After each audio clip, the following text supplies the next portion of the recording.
First, let's start with this case. I was excited when my friend invited me to her wedding. We had been close for years, and although we didn't see each other as often anymore, I still considered her an important person in my life.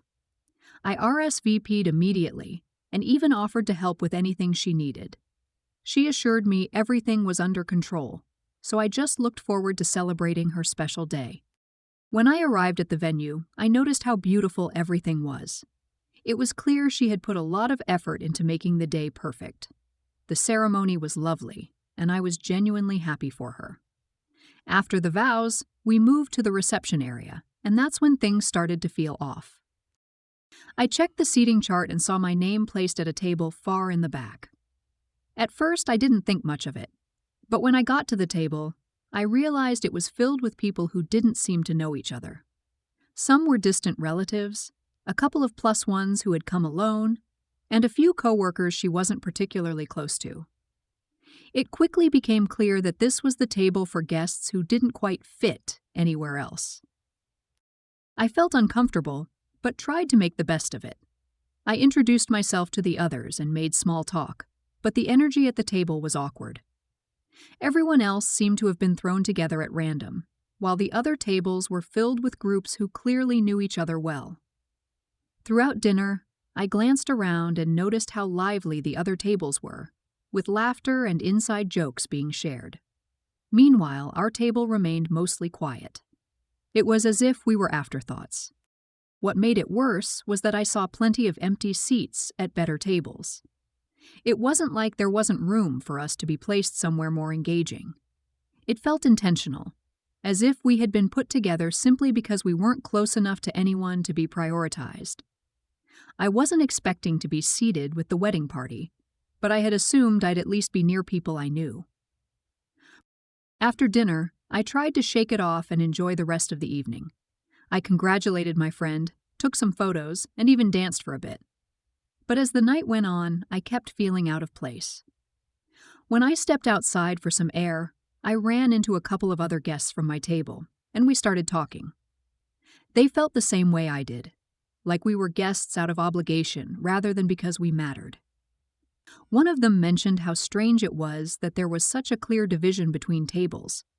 That was when I decided I had had enough. I left the wedding early without making a big scene. I just quietly said goodbye to a few people and slipped out. The next morning, I woke up to find out that my friend had posted online, complaining about rude guests who had left early and didn't appreciate the effort she had put into the night. I scrolled through the comments and saw that other guests had responded, mentioning how uncomfortable they had felt about the seating arrangement. It turned out that half of the leftover guests had left early as well, all for the same reason. The post quickly turned into a debate, with some people defending her and others agreeing that the seating had been handled poorly. Now, my friend is upset with me, saying I should have stayed and that I embarrassed her by leaving. I never meant to cause drama, but I also don't think I should have had to sit through an event where I felt unwelcome. Was I wrong to leave? Let's start judging. You're not in the wrong. Your friend clearly put effort into planning the wedding, so it's unlikely the seating arrangement was purely random. Placing a group of guests who don't know each other at a single table while leaving empty seats elsewhere suggests a lack of consideration rather than an innocent oversight. You're not in the wrong. You tried to engage with the table and make the best of it. This shows that you weren't being entitled or demanding special treatment. The awkward energy wasn't because of you, but because of the way the seating was handled. Everyone sucks. The bride complaining publicly was unnecessary and escalated the situation.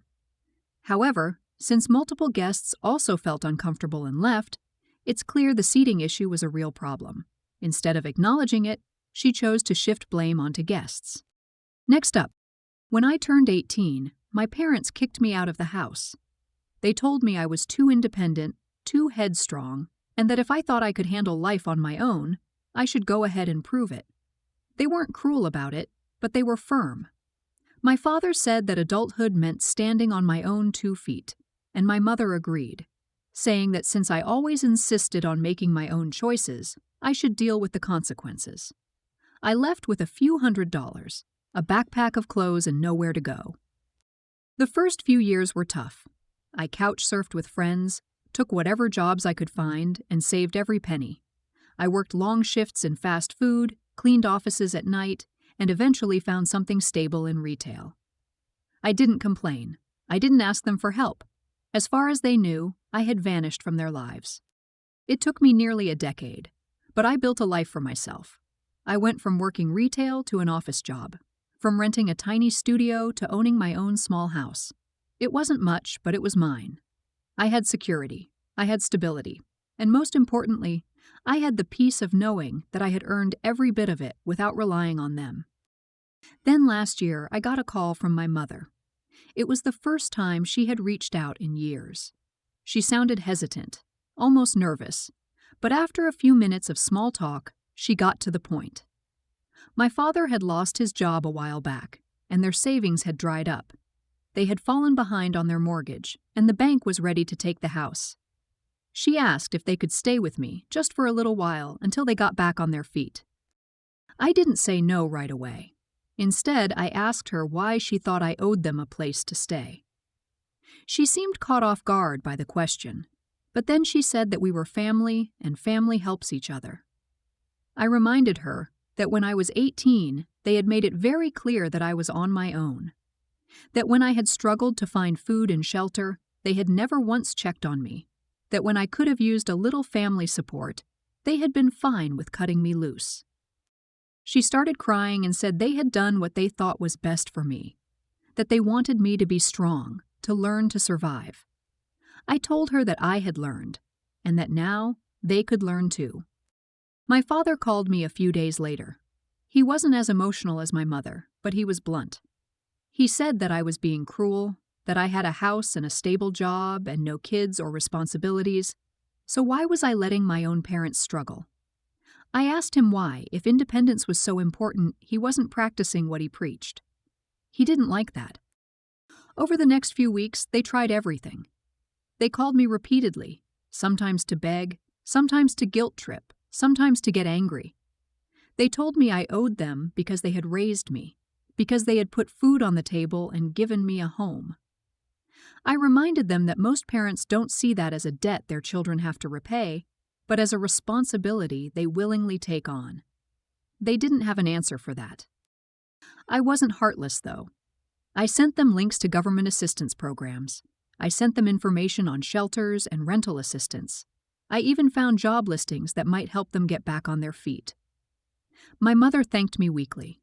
My father told me I was being condescending. Eventually, they stopped calling. I heard from a distant relative that they had moved into a cheap rental with some help from charity organizations. My father still hasn't spoken to me since, but my mother sends me messages every now and then, usually just small updates about their situation. Now, my extended family is split.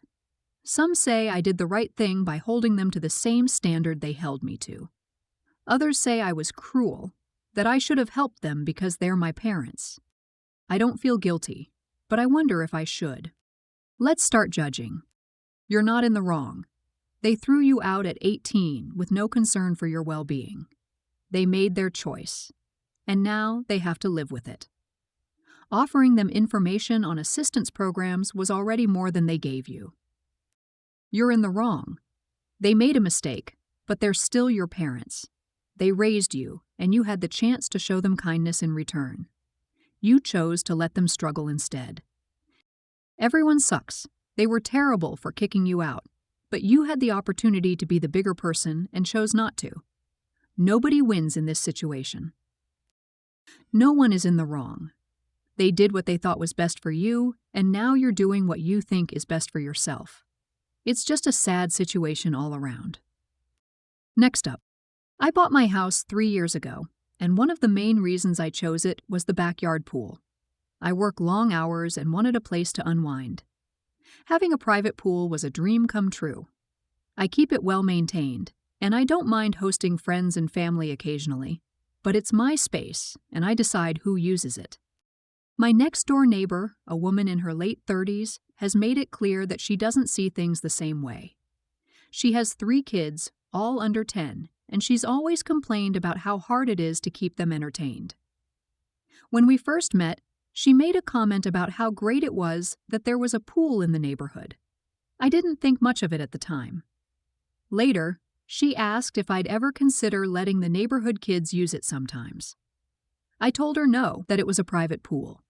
She looked disappointed, but didn't push further, at least not then. Over the next few months, I caught her kids lingering around my fence, peering through the slats, sometimes even rattling the gate. I didn't want to be the unfriendly neighbor, so I just ignored it. Then, one afternoon, she stopped me while I was outside and asked again if I could let the kids use the pool, just once in a while. I refused. She got irritated, saying that I should think about how nice it would be to do something for the kids in the community. I reminded her that my pool wasn't a public facility. She huffed and walked off. I thought that was the end of it, but I was wrong. One evening, I came home from work and noticed that my backyard gate was slightly open. When I walked into the yard, I saw wet footprints leading away from the pool. I checked my security cameras, and sure enough, there she was, with her kids, sneaking into my yard and using my pool. I was furious. I confronted her the next day, and she acted like it was no big deal. She even had the audacity to say that since I wasn't home, it wasn't hurting anyone. I told her that if she ever did it again, I'd call the police. She rolled her eyes and told me I was being ridiculous. A week later, it happened again. This time, I didn't even bother confronting her. I called the cops immediately. When they arrived, they caught her in my backyard with her kids. She tried to argue that she thought I wouldn't mind and that I was being unfair. The cops didn't buy it. She was charged with trespassing, and I made it clear that if she tried it again, I'd pursue it to the fullest extent of the law. Now, she and a few other neighbors are calling me heartless. They say it was just a mom trying to give her kids a good summer, and that I should have let it slide. Some even suggested I could have let the kids use it just sometimes to avoid all this drama. But I don't think I should be forced to share something I paid for, just because someone else wants it. It's not my responsibility to entertain her kids. So am I wrong here? Let's start judging. You're not in the wrong. Consider elaborating on why the pool was important to you personally. This could add more depth to your perspective. Referring to, I bought my house 3 years ago, and one of the main reasons I chose it was the backyard pool. You're not in the wrong. You might add more details on your immediate reaction to create a stronger sense of tension. Referring to, one evening, I came home from work and noticed that my backyard gate was slightly open. It might help to provide specific examples of what the neighbors said to make their reaction feel more tangible. Referring to, now she and a few other neighbors are calling me heartless.